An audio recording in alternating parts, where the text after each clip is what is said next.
Guys अगर 20 membership new आ गए तो मैं इस स्टोरी को जल्द से जल्द अपलोड करूंगी।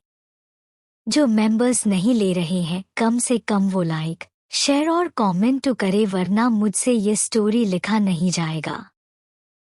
Chapter 91 to 100। तो आर्यन कुछ नहीं बोला क्योंकि उसका ध्यान पूरी तरह अनामिका के दोनों आंखों पर था। तो अनामिका बोली, क्या हुआ है कि इसका सहारा लेना पड़ रहा है? तभी आर्यन एक झटके में सिगरेट को नीचे फेंककर अपने कदमी को आगे बढ़ाकर अनामिका के गले में अपने दोनों बाजू को डालकर उसके गले लग पड़ा। वही उसके गले लगने की वजह से अनामिका पूरी तरह हैरान रह गई कि आखिर इस बंदे को हुआ क्या है। तभी उसे महसूस हुआ कि आर्यन और तेजी से अपने हाथ को उसके गर्दन पर कस रहा है। तो उसके दोनों आँख छोटा छोटा होने लगा और वह कुछ सोचने लगी। वही आर्यन जो कि बिल्कुल अपने होश में नहीं था, लेकिन जब वह अपने सर को अनामिका के कंधे पर रखता है तो उसे एक अलग ही सुकून मिल रहा था जो कि कहीं पर भी उसे नहीं मिलता था। इसलिए वह अपने सर को उसके कंधे पर ही टिकाए हुए बोला, बच्ची, क्या तुम मेरा वजन बर्दाश्त कर सकती हो? वही आर्यन के मुंह से बच्ची सुनकर अनामिका चिढ़ते हुए बोली, मैं बच्ची नहीं हूँ। इतना बोलकर वो आर्यन को अपने से दूर धकेल देती है। तो आर्यन तुरंत खुद को संभालकर मुस्कुराते हुए अनामिका के आँख को देखता है जो कि सिकुड़ा हुआ था और बोला, बच्ची को बच्ची नहीं बोलूंगा तो क्या बोलूंगा? तो अनामिका गुस्से में बोली, मिस्टर आर्यन अपने हद में रहिए, मैं कोई बच्ची नहीं हूँ। I am 21 years old. तो आर्यन अपने दोनों हाथों को पॉकेट में डालते हुए बोला, फिर भी मेरे से तो छोटी ही हो ना, इसलिए मैं तुम्हें बच्ची बोलूंगा। तो अनामिका जो कि हमेशा अनजान लोगों के साथ सीरियस रहती थी, आज पता नहीं आर्यन के साथ उसे एक सुकून महसूस हुआ, इसलिए वह सच में उसके साथ बच्ची जैसी बात करते हुए बोली, हाँ माना कि तुम बूढ़े हो, इसका मतलब ये नहीं कि मैं बच्ची हूँ। तो आर्यन का दोनों आँख सिकुड़ गया क्योंकि वह इंडिया के मोस्ट हैंडसम इंसानों में से एक था और यह लड़की उसे बुढ़ा बोल रही थी। इसलिए वह अपने कड़क आवाज में बोला, हद में रहिए कैप्टन अमूल्य। वही आर्यन के मुंह से कैप्टन अमूल्य सुनकर अनामिका तुरंत होश में आई और खुद को कड़क करते हुए थोड़ी देर तक आर्यन के चेहरे को देखती हैं, जिस पर इरिटेशन साफ दिख रहा था। और वह अपने सर्द आवाज में बोली, तो फिर आप भी हद में रहिए ऑफिसर आर्यन, क्योंकि आपने ही पहले मुझे बच्ची बोला था और उस पर से आपने हिम्मत कैसे की मुझे गले लगाने की? तब जाकर आर्यन होश में आया और खुद को संभालते हुए बोला, सॉरी मिस अमूल्य। इतना बोलकर वो अपने सर को नीचे फर्श पर टिका देता है क्योंकि उसे समझ नहीं आ रहा था कि इस लड़की को देखकर कैसे वह अपना कंट्रोल खोकर उसके गले लग गया और यहाँ तक कि उसे बच्ची भी बोल दिया और साथ में कुछ देर तक उसके साथ लड़ाई भी करता रहा।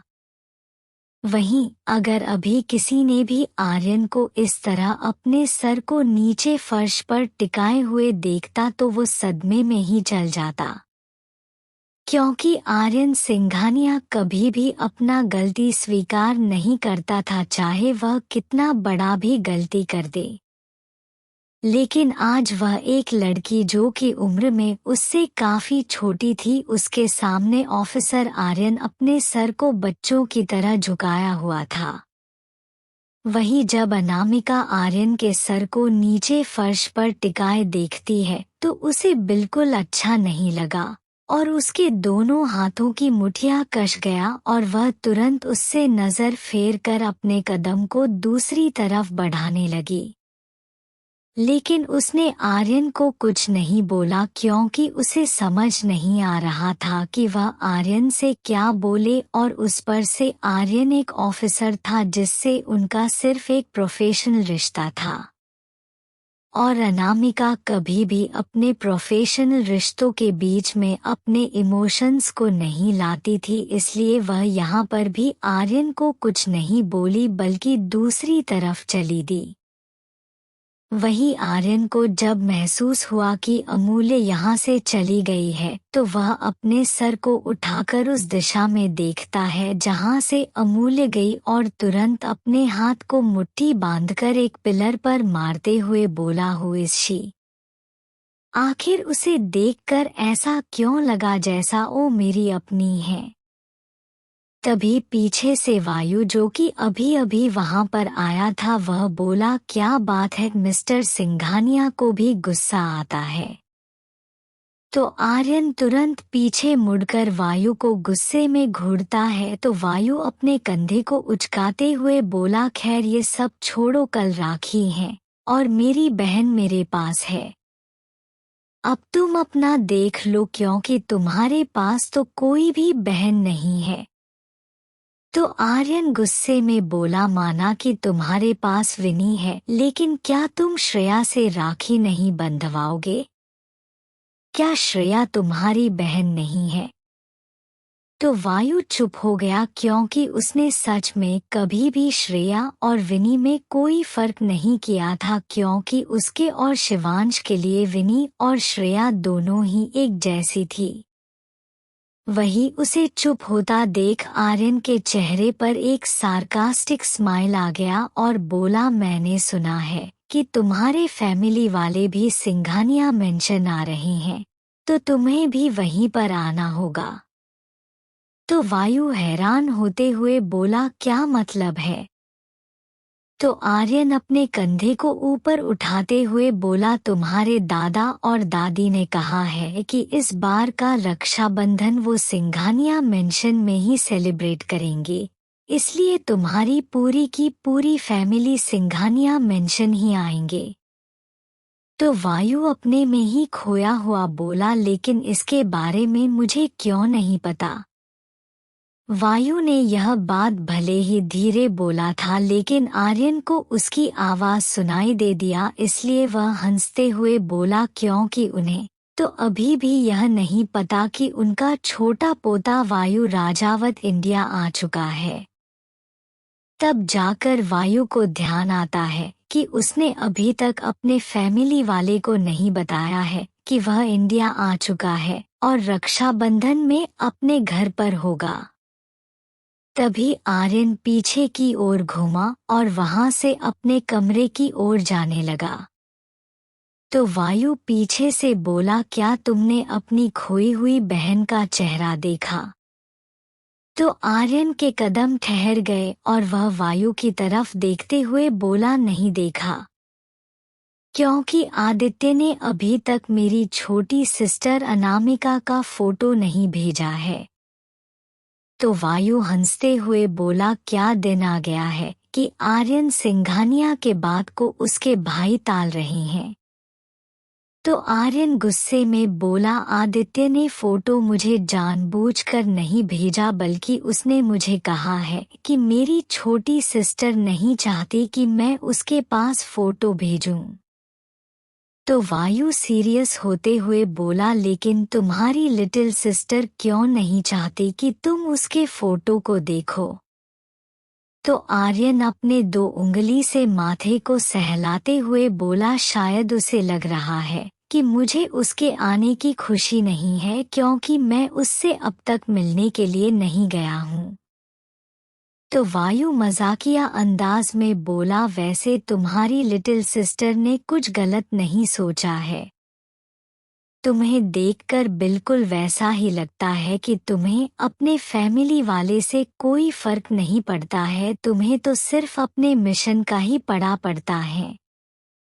तो आर्यन गुस्से में बोला, तुम्हारी हिम्मत कैसे हुई मुझे यह बोलने की कि मुझे अपने फैमिली से फर्क नहीं पड़ता, बल्कि तुम्हें अपने फैमिली से फर्क नहीं पड़ता। जो तुम इतने सालों से अर्जेंटीना में जाकर रह रहे हो। तुम्हें तो ये भी फर्क नहीं पड़ता कि तुम्हारी दोनों बहनें तुम्हें कितना याद करती है। तो वायु एकदम से चुप हो गया और उसके आंखों के सामने एक लड़की जो कि दुपट्टे से अपने सर को छुपाई हुई थी वह उसकी आंखों के सामने आने लगी। वह उस लड़की को याद करके उसके दोनों आंखों में नमी तैर गया जिसे आर्यन ने भी देख लिया। इसलिए वो बात बदलते हुए बोला, क्या तुमने अपनी बहन के लिए गिफ्ट खरीद लिए हैं? तो वायु अपने होश में आता है लेकिन आर्यन के सवाल पर कोई भी जवाब न देकर बिना कुछ बोले वहां से चला गया। उसके जाने के बाद आर्यन खुद से बोला, क्या कोई इतना छोटा उम्र में भी प्यार कर सकता है? इतना बोलकर वह एक नज़र उस कमरे की ओर देखता है जिसमें विनी थी और फिर बिना कुछ बोले वह अपने कमरे की ओर बढ़ गया। रात के वक्त सारे ऑफिसर और आर्मी ऑफिसर दोनों एक साथ बैठकर डिनर कर रहे थे क्योंकि डाइनिंग टेबल बहुत ही ज्यादा बड़ा था जिसमें सारे ऑफिसर बैठकर डिनर कर सकते थे। वहां पर अभी कायरा, विनी और अमूल्य को छोड़कर सारे ऑफिसर बैठे हुए थे। उन सबके चेहरे पर थकान साफ साफ दिखाई दे रहा था क्योंकि वो यहाँ आते ही लड़ाई करना स्टार्ट कर दिए थे। तभी आर्यन का ध्यान एकदम से अपने बगल वाली चेयर पर गया जो कि खाली था और फिर अपने नज़र को पूरे डाइनिंग टेबल पर घुमाता है कि कहीं तो उसे अमूल्य नजर आए, लेकिन उसे अमूल्य कहीं पर भी नहीं दिखी। लेकिन जब वह अमूल्य को डाइनिंग टेबल पर नहीं देखता है तो पता नहीं उसके आंखों में गुस्सा छाने लगा। तभी नकुल आर्यन की ओर देखते हुए बोला, क्या कायरा यहाँ पर नहीं आएगी? तो सारे ऑफिसर हैरानी से नकुल की ओर देखने लगे जो कि मास्क में था लेकिन अपने ऑफिसर का ओरिजिनल नाम बता रहा था। वही जब नकुल को महसूस हुआ कि सब लोग उसे ही देख रहे हैं तब उसे एहसास हुआ कि वह फ्लो में अपने ऑफिसर का नाम बता रहा है। तभी उसे याद आया कि अभी जब वह खाना खाएगा तो कैसे भी उसे अपना मास्क हटाना होगा और मास्क हटाने की वजह से उसका चेहरा सारे रॉ ऑफिसर्स देख लेंगे। इसलिए उसके चेहरे पर परेशानी झलकने लगा जिसे आर्यन और वायु जो कि आर्यन के एकदम सामने वाले चेयर पर बैठा हुआ था वह दोनों ही महसूस कर लिए। नकुल के परेशानी को समझकर उन दोनों के चेहरे पर भी परेशानी झलक गया क्योंकि उन दोनों को भी समझ नहीं आ रहा था कि डिनर के वक्त वह मास्क उतारे या नहीं। अगर वह मास्क नहीं उतारे तो वह सबके साथ डिनर नहीं कर पाएंगे और अगर वह मास्क उतार देंगे तो उन सब का फेस आर्मी वाले देख लेंगे। तभी आर्यन वायु के आंखों में देखते हुए आंखों ही आंखों बोला, इसमें तुम्हारा क्या कहना है? तो वायु भी आंखों ही आंखों बोला, मुझे लग रहा है कि हमें सबके साथ डिनर करना चाहिए क्योंकि अगर आज अमूल्य नहीं आई होती तो शायद हम सब बच नहीं पाते। इसलिए उस पर इतना तो ट्रस्ट कर ही सकते हैं कि वह हमारा पहचान उजागर नहीं करेगी। तो आर्यन बोला, लेकिन क्या अगर हम अपना शक्ल दिखाएंगे तो आर्मी वाले भी अपना फेस दिखलाएंगे? तो वायु बोला, ये मुझे नहीं पता, लेकिन फिलहाल मुझे लग रहा है कि हमें आर्मी वाले पर ट्रस्ट करना चाहिए क्योंकि ट्रस्ट के बिना हम मिशन कंप्लीट नहीं कर पाएंगे। तो आर्यन भी अपने आंखों के पलकों को झपका देता है जैसे वह भी इस बात से सहमत हो। वही उसे सहमत होता देख वायु सबकी ओर देखते हुए बोला, ऑफिसर्स क्या मास्क में ही खाना खाना का इरादा है? तो सारे लोग वायु को देखने लगे तो वायु अपने शरारती आवाज में बोला, मुझे ऐसे मत देखो वरना मुझे नजर लग जाएगी, फिर मुझे खूबसूरत लड़कियां कहाँ से मिलेगी। तो सबके चेहरे पर मुस्कान आ गया, लेकिन किसी ने भी हंसने की जुर्रत नहीं की, क्योंकि भले ही वायु अभी शरारत कर रहा था, लेकिन अगर उन्होंने हंस दिया तो वह कब अपने देवील अवतार में आ जाएगा उन लोगों को भी नहीं पता, और उस पर से आर्यन का भी उन लोगों को खौफ था। वही वायु अपने शरारत भरी आवाज में आगे कुछ बोलता उससे पहले ही आर्यन अपने कड़क आवाज में बोला, सारे रॉ ऑफिसर अपने मास्क को हटाकर डिनर करें। तो वायु घुरकर आर्यन को देखता है, लेकिन आर्यन को कोई फर्क नहीं पड़ा। तो वायु भी चुपचाप अपने सीट पर बैठ जाता है। वहीं उसे चुपचाप बैठते देख आर्यन के चेहरे पर एक ना छुपने वाला स्माइल आ गया और अपने मन में बोला, आज भी मेरी बात को मानता है। वही वायु और आर्यन के आर्डर को फॉलो को मानते हुए सारे रॉ ऑफिसर अपने अपने मास्क को उतार देते हैं। मास्क के उतारते ही उन सब का चेहरा आर्मी वाले के सामने था। तभी आर्यन सबकी ओर देखते हुए अपने मास्क को उतार देता है। मास्क के उतारते ही उसका हैंडसम चेहरा, जिसे कुदरत ने सोच कर बनाया होगा, सबके सामने आया। आर्यन के चेहरे को देखकर आर्मी वाले शॉक हो गए, क्योंकि वह बहुत ही ज्यादा हैंडसम लग रहा था और उस पर से आर्मी वालों को उसकी आंखें एकदम अपने बॉस अनामिका की तरह लग रहा है। तभी नकुल अपने बगल में बैठी एक आर्मी ऑफिसर के कान में फुसफुसाया, ये ऑफिसर आर्यन की आंखें हमारी बॉस की तरह क्यों दिख रहा है। तो वो लड़की उसके सर पर टपली मारते हुए बोली, धीमे से बोल वरना कोई सुन लेगा तो फिर बवाल मच जाएगा। तभी नकुल का ध्यान एकदम से सारे ऑफिसर की तरफ गया, जिसमें से लड़की तो लड़के भी आर्यन के चेहरे को तार रहे थे, जिसके कारण उसे जलन हुआ कि वह अपने हैंडसम चेहरे को किसी को नहीं दिखा पा रहा है और यह आर्यन अपने हैंडसम चेहरे को दिखाकर सबको अपनी तरफ अट्रैक्ट कर रहा है।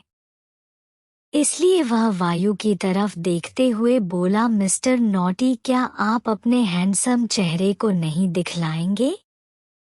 तो वायु एक नज़र नकुल को देखा है, जो कि जबरदस्ती का स्माइल पास कर रहा था, और फिर आर्यन को देखता है, जो कि सच में हैंडसम था। इसलिए वह अपने मन में बोला, इसकी इतनी हिम्मत जो ये विनी को छोड़कर किसी और को अपने चेहरे को दिखाएं।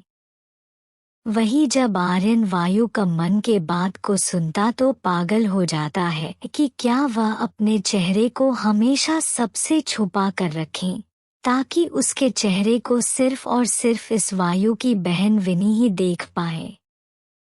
तभी आर्यन अपने सख्त आवाज में बोला, अभी तक कैप्टन अमूल्य क्यों नहीं आई? क्या वो हमारे साथ डिनर नहीं करेगी? तो सब के सब चुप हो गए। तभी आर्यन नकुल की ओर देखते हुए बोला, बोलिए मिस्टर। अभी वो इसके आगे कुछ बोलता, तभी उसके कानों में बूट्स की आवाज सीढ़ियों की तरफ से आने लगा, जिसे सुनकर वह तुरंत अपने सर को घुमाकर सीढ़ी की तरफ देखता है तो हैरान हो जाता है, क्योंकि एक लड़की जिसने अभी black half T shirt and black pant पहना हुआ था, जिसमें उसका परफेक्ट बॉडी साफ किसी को भी आकर्षित कर सकता था, और उस पर से वह आंखें, जिसे आर्यन बखूबी जानता था, क्योंकि अभी थोड़ी देर पहले ही वह इस आंख को देखकर अपना कंट्रोल खो दिया था। इसलिए वह तुरंत पहचान गया कि ये लड़की कोई और नहीं बल्कि कैप्टन अमूल्य है। लेकिन हैरानी उसे इस बात की हुई कि कैप्टन अमूल्य अभी मास्क में नहीं थी, जिसकी वजह से उसका बेदाग और दूध जैसा सफेद चेहरा सबके सामने था। आर्यन बड़े ही प्यार से अनामिका के चेहरे को देख रहा था, जैसे वह किसी स्वर्ग की पारी को देख रहा हो। वही अनामिका जो कि अपने फोन को स्क्रॉल करते हुए नीचे आ रही थी, जब अपने ऊपर बहुत सारे नजरों को फील करती है तो अपने सर को उठाकर डाइनिंग टेबल की ओर देखती है तो उसका दोनों आंख धीरे धीरे लाल होने लगा, क्योंकि सारे के सारे लोग मदहोश होकर उसे ही देख रहे थे। वहीं जब आर्यन अनामिका के आंखों को लाल होते हुए देखता है तो वह तुरंत उसके नजरों को फॉलो करते हुए उस तरफ देखता जहां अनामिका देख रही थी। तो गुस्से के मारे उसके दोनों हाथों की मुठिया कस गया और वह तुरंत दहाड़ते हुए चिल्लाया, बिहेव ऑफिसर्स। वही आर्यन का इतना तेज आवाज सुनकर पूरा आर्मी और रॉ ऑफिसर अपने नजरों को अनामिका की तरफ से फेरकर आर्यन को देखते हैं, जो कि गुस्से में कांप रहा था। तभी आर्यन का गुस्सा तब और बढ़ गया जब उसने देखा कि इतनी जोर से चिल्लाने के बावजूद वायु लगातार अनामिका को देखे जा रहा है। इसलिए वह एक और बार चिल्लाते हुए बोला, मिस्टर वायु, remove your mask and do dinner. तब जाकर वायु अपने होश में आया और अपने नज़र को अनामिका पर से हटाकर आर्यन की तरफ करता है तो हैरान हो जाता है, क्योंकि गुस्से के मारे आर्यन के माथे का हरा नश साफ साफ दिखाई दे रहा था।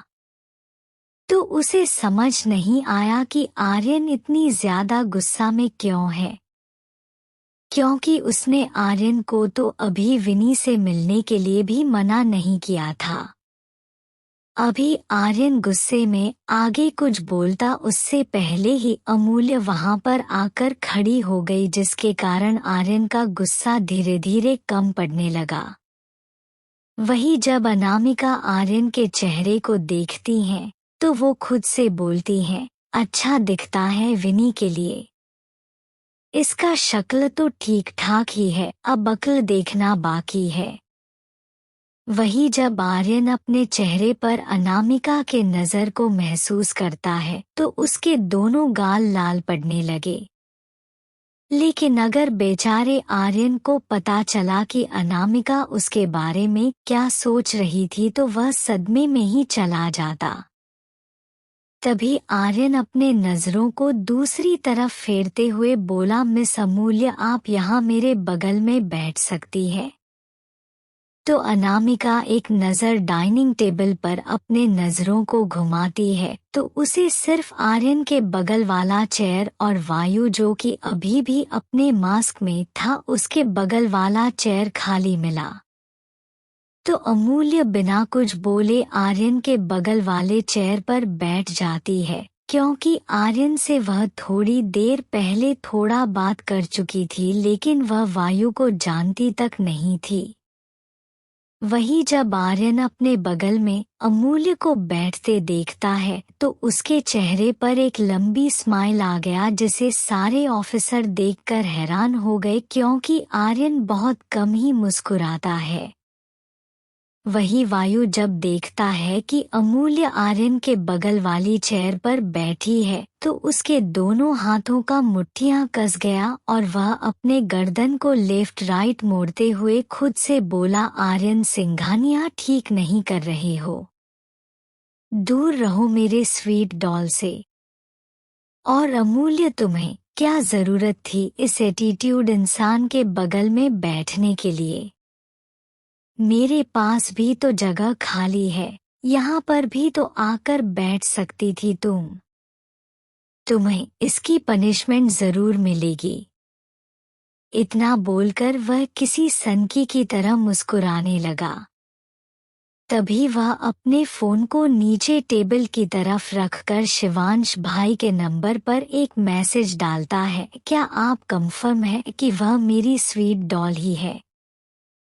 तो उधर से तुरंत रिप्लाई आया, मैं 100% गारंटी देता हूँ कि जिस लड़की से मैं मिला वो वही लड़की है जिसे तुम 2 साल पहले मिले थे।